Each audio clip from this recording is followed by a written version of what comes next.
जितने भी स्टूडेंट इस बार बोर्ड 2025 का एग्जाम देने वाले हैं वे सभी स्टूडेंट ये 10 महत्वपूर्ण एमसीक्यू जरूर तैयार करके जाना, क्योंकि इन 10 महत्वपूर्ण एमसीक्यू से आपको 5 एमसीक्यू बोर्ड पेपर में जरूर देखने को मिलेंगे। और हाँ, जितने भी कमजोर स्टूडेंट हैं इस वीडियो को ध्यान से देखें, क्योंकि इस वीडियो में आपको बहुत ही स्लोली और आसान तरीके से और बिल्कुल आराम से समझाया जाएगा, जिससे जितने भी एमसीक्यू हैं आपके दिमाग में फिट हो जाएंगे।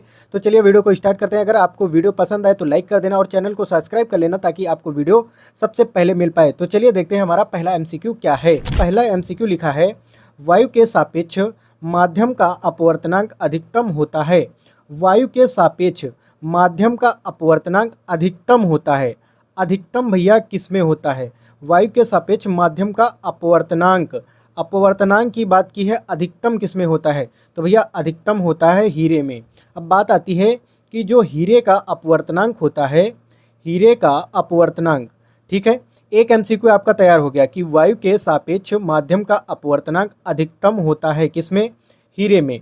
अगर यहीं पे आ जाता कि वायु के सापेक्ष माध्यम का अपवर्तनांक न्यूनतम होता है, यहाँ पर अगर आ जाता न्यूनतम, न्यूनतम आ जाता, तो न्यूनतम भैया किस में होता है? जल में होता है, कांच में होता है, तारपीन के तेल में होता है। इन तीनों में से अगर कोई भी होता तो वो न्यूनतम के लिए हो जाता। अब बात आती है, यहाँ पर हमको 2 एमसीक्यू तैयार हो गए।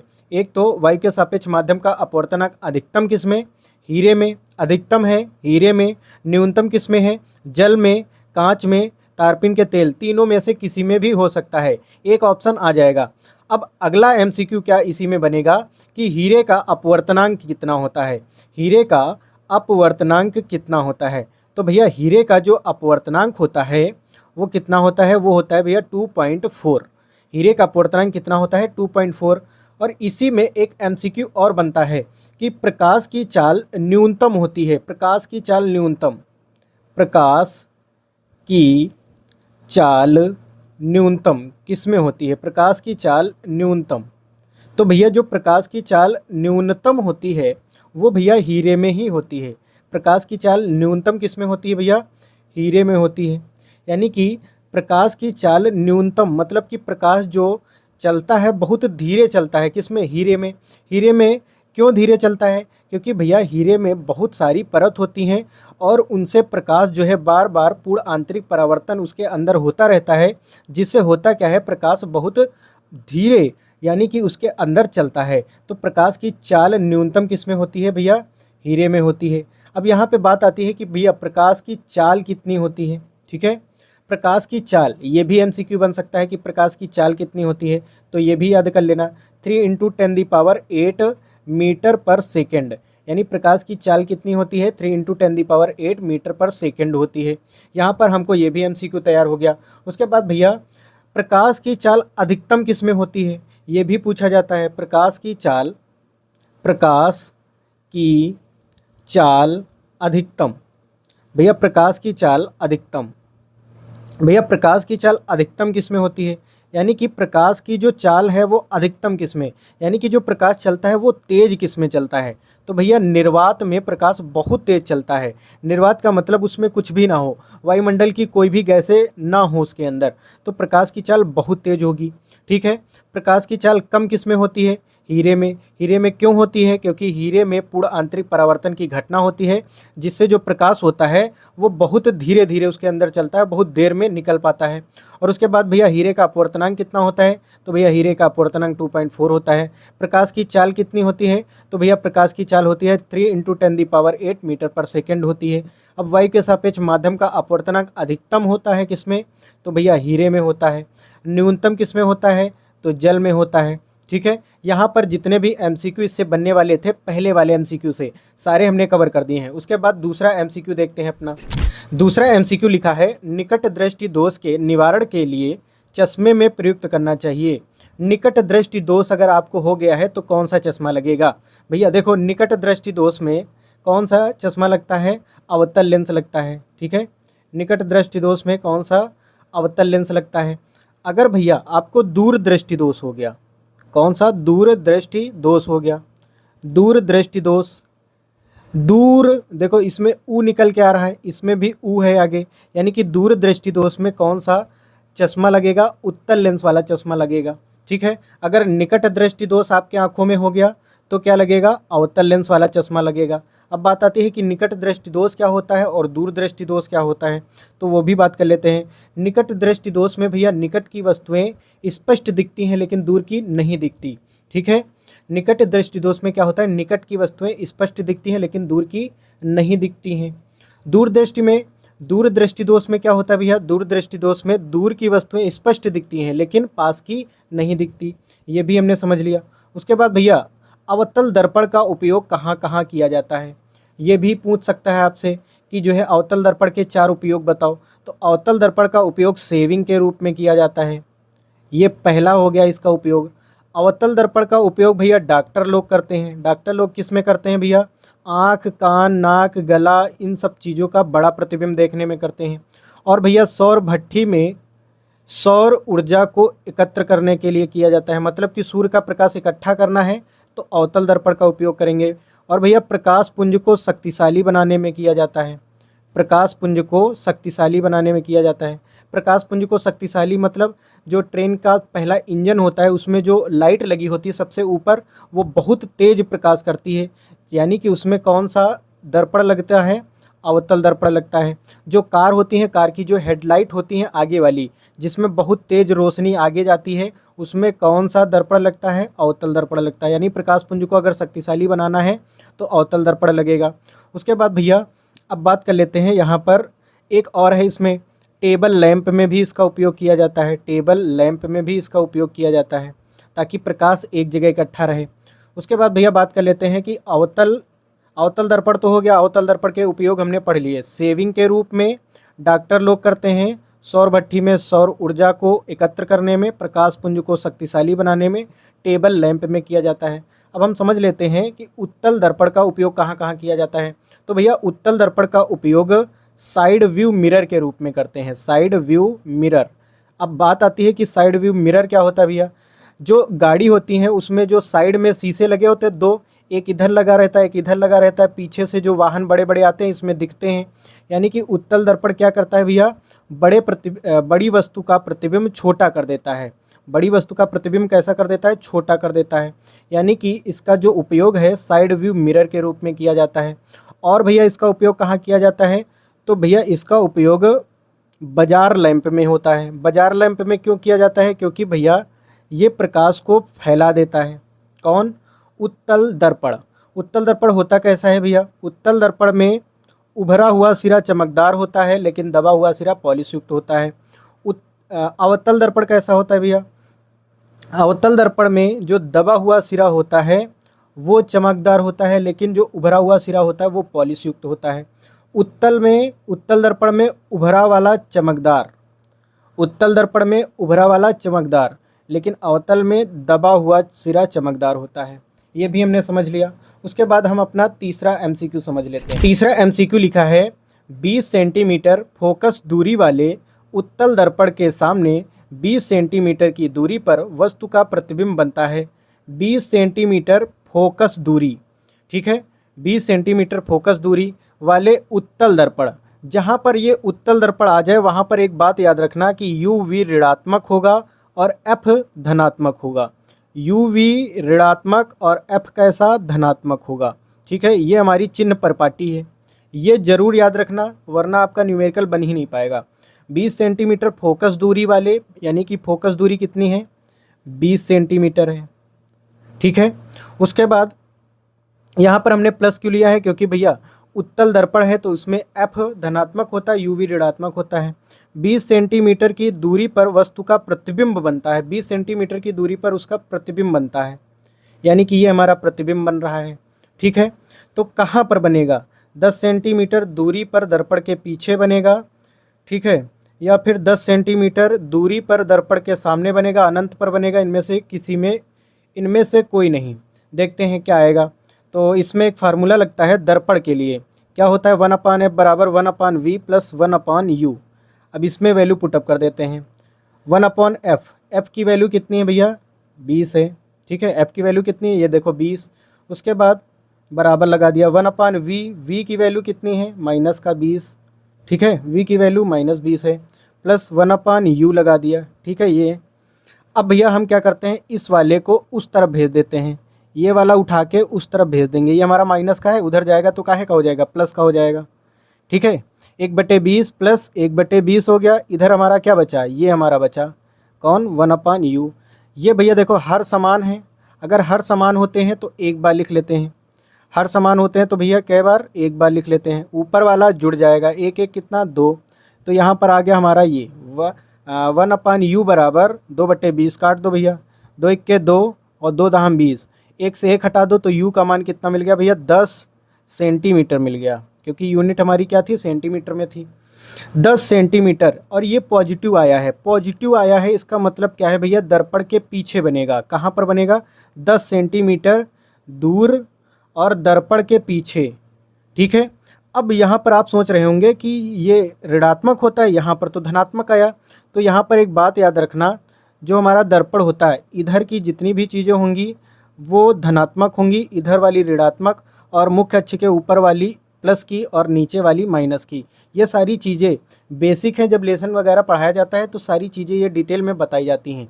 यहाँ पर कौन सा ऑप्शन सही हो जाएगा, तो ये ऑप्शन बिल्कुल सही हो जाएगा। ठीक है, ये हमारा 1 नंबर में पूछा गया है, ये आपका 2 नंबर में भी पूछा जा सकता है, ये आपका न्यूमेरिकल है। अब हम देखते हैं अपना क्वेश्चन नंबर 4। क्वेश्चन नंबर 4 में लिखा है, प्रिज्म से स्रोत प्रकाश की किरण गुजरने पर सबसे अधिक विचलन होता है। यानी कि प्रिज्म से जब स्रोत प्रकाश निकलता है, प्रिज्म से जब स्रोत प्रकाश निकलता है तो सबसे अधिक विचलन किस रंग का होता है, सबसे ज़्यादा रंग कौन सा फैलता है। तो भैया इसके लिए आप एक चीज़ याद रख लेना, विबग्योर, विबग्योर। अब इस विबग्योर का मतलब क्या है, इसका मतलब है वॉयलेट, वॉयलेट का मतलब बैंगनी, इंडिगो मतलब जामुनी, ब्लू मतलब नीला, ग्रीन का मतलब हरा, येलो पीला, ऑरेंज नारंगी, रेड लाल। सबसे अधिक विचलन होता है बैंगनी रंग का। ठीक है, सबसे अधिक विचलन किसका होता है, बैंगनी रंग का। तो ये ऑप्शन बिल्कुल सही हो जाएगा। सबसे कम विचलन किसका होता है, लाल रंग का। सबसे कम विचलन, सबसे कम विचलन, विचलन का मतलब है भैया सबसे कम रंग यही वाला फैलता है, कौन वाला, लाल वाला। इसीलिए भैया जो क्रिकेट में गेंद बनाए जाते हैं वो लाल बनाए जाते हैं, खतरे के सिग्नल लाल बनाए जाते हैं, क्योंकि ये रंग जो है कम फैलता है। अगर कम फैलेगा तो ये तुमको दूर से दिख जाएगा, इसीलिए भैया इसका उपयोग ज़्यादातर खतरों वाले जो है जगहों पर किया जाता है, क्रिकेट के मैच में किया जाता है। ठीक है, अब हम देखते हैं अपना क्वेश्चन नंबर 5। क्वेश्चन नंबर 5 लिखा है कि विद्युत जनित्र में रूपांतरण होता है, विद्युत जनित्र में, विद्युत जनित्र में रूपांतरण होता है। विद्युत जनित्र भैया, विद्युत जनित्र का मतलब होता है जनरेटर। जनरेटर भैया ये क्या है, आप कहेंगे भैया जनरेटर तो एक यंत्र है, यंत्र है तो भैया यांत्रिक ऊर्जा बनाएगा। ठीक है, यंत्र है तो क्या बनाएगा भैया, यंत्र है तो आपका क्या बनाएगा भैया, यांत्रिक ऊर्जा बनाएगा। यानी यांत्रिक ऊर्जा को किस में बदलेगा भैया, जनरेटर आपका क्या करता है, विद्युत बनाता है। यानी कि ये यंत्र है, ये क्या है भैया, यंत्र है और विद्युत बनाता है, यानी कि यांत्रिक ऊर्जा को काहे में बदल देता है, विद्युत ऊर्जा में बदल देता है। ठीक है, विद्युत जनित्र में रूपांतरण होता है। विद्युत जनित्र क्या करता है भैया, यांत्रिक ऊर्जा का रूपांतरण किस में कर देता है, विद्युत ऊर्जा में कर देता है। यानी कि वो स्वयं यंत्र है लेकिन उससे क्या निकल रही, विद्युत ऊर्जा निकल रही। अब भैया बात आती है, ये वाला ऑप्शन तो बिल्कुल सही हो गया। ठीक है, अगला एमसीक्यू इसी से बन सकता है कि विद्युत मोटर में रूपांतरण होता है। तो विद्युत मोटर में भैया, विद्युत मोटर में, विद्युत मोटर में भैया रूपांतरण होता है। विद्युत मोटर, विद्युत मोटर क्या करती है भैया, विद्युत मोटर में जब ऊर्जा जाती है, कौन जाती है भैया, विद्युत ऊर्जा जाती है तो वो यंत्र घूमने लगता है। यानी कि मोटर, विद्युत मोटर में रूपांतरण कैसे होता है, तो विद्युत ऊर्जा का रूपांतरण होता है यांत्रिक ऊर्जा में। अब भैया यहाँ पर ये वाला ऑप्शन रासायनिक ऊर्जा का विद्युत ऊर्जा में, तो ये हो जाएगा भैया बैटरी के लिए, क्योंकि बैटरी में क्या होता है भैया, रासायन होता है, केमिकल होता है। केमिकल किस में कन्वर्ट हो जाता है भैया, केमिकल तुम्हारा विद्युत में कन्वर्ट हो जाता है। ठीक है, इसी कारण तो इन्वर्टर वगैरह देखते हैं आप, तो उसमें जो है हमको विद्युत मिल जाती है, किससे, बैटरी से। ठीक है, बैटरी में क्या होता है, केमिकल होता है, यानी कि रासायनिक ऊर्जा होती है वो किस में बदल जाती है, विद्युत ऊर्जा में बदल जाती है। अब हम देखते हैं अपना क्वेश्चन नंबर 6। भैया क्वेश्चन नंबर 6 बहुत ही ज़्यादा इंपॉर्टेंट है, क्योंकि यहाँ से बहुत सारे प्रश्न बनते हैं। प्रश्न हमारा क्या लिखा है, अवतल दर्पण के, अवतल दर्पण के फोकस पर, कहाँ पर भैया, फोकस पर रखी वस्तु का प्रतिबिंब बनता है अवतल दर्पण के फोकस पर। अब यहाँ पर देखो हम अवतल दर्पण बनाते हैं, यहाँ पर इस प्रकार से हम अवतल दर्पण बनाते हैं। सारी चीज़ें क्लियर कर देंगे, यहाँ से आपके कम से कम 5 से 6 MCQ तैयार हो जाएंगे। यहाँ पर हमने क्या बना दिया, अवतल दर्पण बना दिया। यहाँ पर भैया इसका ध्रुव होता है, ये हमारा क्या होता है भैया, गोलीय दर्पण से काट के बनाया जाता है, यानी कांच के खोखले गोले से बनाया जाता है, यानी कि यहाँ पर इसका सेंटर हो जाएगा, ठीक है, वक्रता केंद्र। और यहाँ पर भैया इसका क्या हो जाएगा, फोकस। अब भैया अगर हम वस्तु को कहाँ पर रखें, वस्तु को अनंत पे रखें तो उसका प्रतिबिंब यहाँ फोकस पर बनता है। यानी कि अगर हम वस्तु को अनंत पर रख दें, वस्तु को यहाँ पर अनंत पे रखें तो उसका जो प्रतिबिंब है, अब यहाँ पर देखो फोकस पर रखी है वस्तु, तो वो भी अभी बताएंगे आपको। यानी कि वस्तु कहाँ पर रखें भैया, अनंत पे। वस्तु अगर अनंत पे हो तो उसका प्रतिबिंब बनता है फोकस पर, ठीक है। वस्तु कहाँ पर हो भैया, वस्तु हो आपकी अनंत पर तो उसका प्रतिबिंब कहाँ बनेगा भैया, फोकस पर, प्रतिबिंब बनेगा फोकस पर। ये हमको क्लियर हो गया। अगर भैया अनंत और सी के बीच में आ गया तब प्रतिबिंब कहाँ बनेगा, तो भैया अगर अनंत और सी यानी कि अनंत और वक्रता केंद्र के बीच में अगर वस्तु को रख दिया तो उसका प्रतिबिंब जो बनेगा यहाँ पर बनेगा, सी व एफ के बीच में उल्टा, ठीक है। यानी कि कहाँ पर रखा हमने, अनंत, वस्तु को रखा अनंत व सी के मध्य, तो उसका जो प्रतिबिंब है कहाँ पर बना भैया, सी व एफ के मध्य बना, ठीक है। कैसा होगा, उल्टा होगा, वास्तविक होगा और वस्तु से कैसा होगा, वस्तु से छोटा होगा, ठीक है। उसके बाद अब बात कर लेते हैं, अगर हमने इस पे रख दिया, किस पे, वक्रता केंद्र पर। अगर हमने वस्तु को वक्रता केंद्र पर रख दिया, वक्रता केंद्र पर रख दिया, किसको, वस्तु को, वस्तु को हमने वक्रता केंद्र पर रख दिया, ठीक है। वस्तु को हमने कहाँ पर रख दिया भैया, वक्रता केंद्र पर रख दिया, तब उसका प्रतिबिंब जो बनता है भैया वक्रता केंद्र पर ही बन जाता है, ठीक है। कहाँ पर बन जाता है, सी पर ही बन जाता है, यानी वक्रता केंद्र पर ही बन जाता है। कैसा होता है भैया, वास्तविक उल्टा होता है और वस्तु के बराबर होता है। अगर भैया हम वस्तु को यहाँ पर रख दें, यानी सी व एफ के मध्य, तो सी व एफ के मध्य, सी व एफ के मध्य रख दें, सी व एफ के मध्य। ये चीज़ें आपको थोड़ा सा समझ में नहीं आ रही होंगी अगर आप इसको पहली बार पढ़ रहे होंगे। अगर आपको समझ में नहीं आ रहे हैं तो आप कमेंट कर देना, इसका एक स्पेशल वीडियो हम बना देंगे। ये सारी चीज़ें किरण आरेख में आपको सीखने को मिलती हैं और इससे बहुत सारे प्रश्न बनते हैं, न्यूमेरिकल भी बनते हैं। तो सी व एफ के मध्य में रखोगे, सी व एफ के मध्य में रखोगे तो इसका प्रतिबिंब यहाँ पर बनेगा, यानी कि कहाँ पर, सी के पीछे बन जाएगा, सी के पीछे बन जाएगा, ठीक है। प्रतिबिंब सी के पीछे बन गया। अगर भैया अब हम जो है इस पे रख दें, किस पे, फोकस पे। अगर हम वस्तु को फोकस पर रखें तो उसका प्रतिबिंब अनंत पर बन जाता है, ठीक है। यहाँ पर 5 कंडीशन हो गई, 1 2 3 4 5, एक और बची है।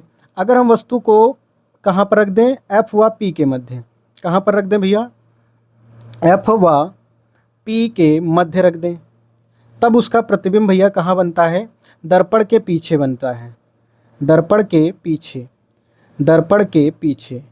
ये कैसा होगा भैया, दर्पण के पीछे अगर बनेगा तो ये आभासी होगा, सीधा होगा, ठीक है। तो यहाँ पर हमने 6 चीज़ें सीख ली हैं। अवतल दर्पण के सामने, अवतल दर्पण के सामने ये वस्तु कहाँ पर रखी थी, वस्तु आपकी फोकस पर रखी थी। अगर वस्तु फोकस पर रखी है, फोकस पर रखी है तो उसका प्रतिबिंब कहाँ पर बनेगा, अनंत पर बनेगा। तो कौन सा ऑप्शन सही हो जाएगा, ये वाला सही हो जाएगा, ठीक है। वक्रता केंद्र पर, वक्रता केंद्र पर कब बनेगा प्रतिबिंब, जब आपका वस्तु कहाँ पर हो, वक्रता केंद्र पर ही हो। दर्पण के पीछे कब बनेगा, जब एफ व पी के मध्य में वस्तु हो, तब उसका प्रतिबिंब कहाँ पर बनेगा भैया, दर्पण के पीछे बनेगा।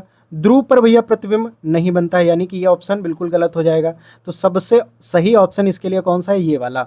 लेकिन इससे भैया आपके 6 क्वेश्चन बन सकते हैं। अब हम देखते हैं अपना क्वेश्चन नंबर 7। क्वेश्चन नंबर 7 है भैया, वैद्युत शक्ति का मात्रक है। वैद्युत शक्ति, शक्ति को हम लोग बोलते हैं पावर, ठीक है। शक्ति का मात्रक होता है, शक्ति, वैद्युत शक्ति का मात्रक या फिर वैद्युत सामर्थ्य का मात्रक होता है वाट, ठीक है। तो ये ऑप्शन बिल्कुल सही हो जाएगा। यहाँ पर भैया ओम किसका होता है, तो प्रतिरोध का मात्रक ओम होता है। अगर यहीं पे कह दे प्रतिरोध का मात्रक तो ओम हो गया, लेकिन अगर विशिष्ट प्रतिरोध आ जाए, विशिष्ट प्रतिरोध आ जाए, विशिष्ट प्रतिरोध आ जाए, तो विशिष्ट प्रतिरोध का मात्रक होता है ओम मीटर। क्या होता है भैया? ओम मीटर। ठीक है, विशिष्ट प्रतिरोध का मात्रक क्या होता है? ओम मीटर होता है। अब यहाँ पर एम्पियर भैया, धारा का मात्रक एम्पियर होता है। अब भैया अगर यहीं पे कार्य का मात्रक आपसे पूछ ले तो भैया कार्य का मात्रक जूल होता है। कार्य का मात्रक याद कर लेना, जूल होता है। यहाँ पर भैया वोल्ट है, तो वोल्ट भैया किसका होता है? तो विभवांतर का मात्रक वोल्ट होता है। ठीक है, यहीं पे आपसे पूछ सकता है कि आवेश का मात्रक क्या होता है? तो आवेश का मात्रक भैया याद कर लेना, कूलाम होता है। ठीक है, तो यहाँ पर बहुत सारे क्वेश्चन इससे बनते हैं।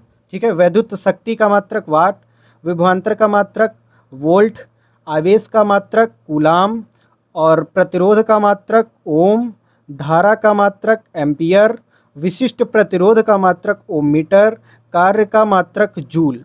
तो इनसे बहुत सारे क्वेश्चन बनते हैं, सारे हमने कवर कर दिए हैं। अब देखते हैं क्वेश्चन नंबर 8। क्वेश्चन नंबर 8 लिखा है, समरूप चुंबकीय क्षेत्र में स्थित एक धारावाही चालक पर लगने वाले बल की दिशा ज्ञात करने वाला नियम। बल की दिशा भैया, बल की दिशा ज्ञात करने वाला नियम, ठीक है, कौन सा है? यानी कि बल की दिशा किस नियम से ज्ञात करते हैं? ओम के नियम से, या कूलाम के नियम से, या फ्लेमिंग के बाएं हाथ के नियम से, या दाएं हाथ के नियम से? यहाँ पर ध्यान देना भैया, फ्लेमिंग के बाएं हाथ के नियम से ही बल की दिशा को पता लगाया जाता है। बा से बायां, बा से बल। ठीक है, तो फ्लेमिंग के बाएं हाथ के नियम से क्या दिखाया जाता है भैया? बल दिखाया जाता है। और फ्लेमिंग के दाएं हाथ से भैया धारा की दिशा दिखाई जाती है। तो ये भी आपका क्वेश्चन बन सकता है। अगर यहीं पे होता भैया धारा की दिशा ज्ञात करने वाला नियम है, तब ये वाला ऑप्शन सही होता। कौन सा? चौथा। लेकिन यहाँ पर कौन सा ऑप्शन सही हुआ है? तीसरा। अब हम देखते हैं क्वेश्चन नंबर 9। क्वेश्चन नंबर 9 में लिखा है, स्वस्थ आँख का निकट बिंदु होता है। जो स्वस्थ आँख होती है उसका निकट बिंदु कितना होता है? जो भैया आपकी स्वस्थ आँख है, जो प्रेजेंट टाइम पे आप वस्तुओं को देख रहे हैं, उसका जो निकट बिंदु है, ठीक है, जो निकट बिंदु है वो 25 सेंटीमीटर है। मतलब हमारा ये है कि जब 25 सेंटीमीटर दूर किसी वस्तु को रख कर आप वस्तु को देखेंगे तो आपको बिल्कुल स्पष्ट दिखेगी। इसी से एक क्वेश्चन और बनता है कि जो है स्वस्थ आँख का दूर बिंदु होता है। तो भैया दूर बिंदु जो होता है वो अनंत होता है। तो इसको भी तैयार कर लेना कि दूर बिंदु कितना होता है भैया? दूर बिंदु अनंत होता है। ठीक है, क्वेश्चन नंबर 10 देखते हैं। क्वेश्चन नंबर 10 में लिखा है, ओम के नियम से धारा व विभवांतर के बीच ग्राफ बनेगा। ओम के नियम से, ठीक है, धारा और विभवांतर के बीच ग्राफ बनता है। ठीक है, यहाँ पर ग्राफ भी देख लेते हैं भैया कैसा ग्राफ बनेगा। तो यहाँ पर भैया हो जाएगा आपका V, यहाँ पर हो जाएगा I। V और I के बीच में जो ग्राफ बनता है वो एक सरल रेखा में बनता है। ठीक है, तो कैसे बनेगा भैया? एक सरल रेखा में बनेगा, वृत्त में नहीं बनेगा, टेढ़ी मेढ़ी रेखा में नहीं बनेगा, कोई नहीं, ये भी नहीं, ये वाला बिल्कुल सही हो जाएगा। अगर आपको ये सारे MCQ समझ में आए हैं तो वीडियो को लाइक कर देना और चैनल को सब्सक्राइब कर लेना ताकि आपको इसी प्रकार के और भी वीडियो मिल पाएँ। तो हम लोग मिलेंगे नेक्स्ट वीडियो के साथ, तब तक के लिए बाय।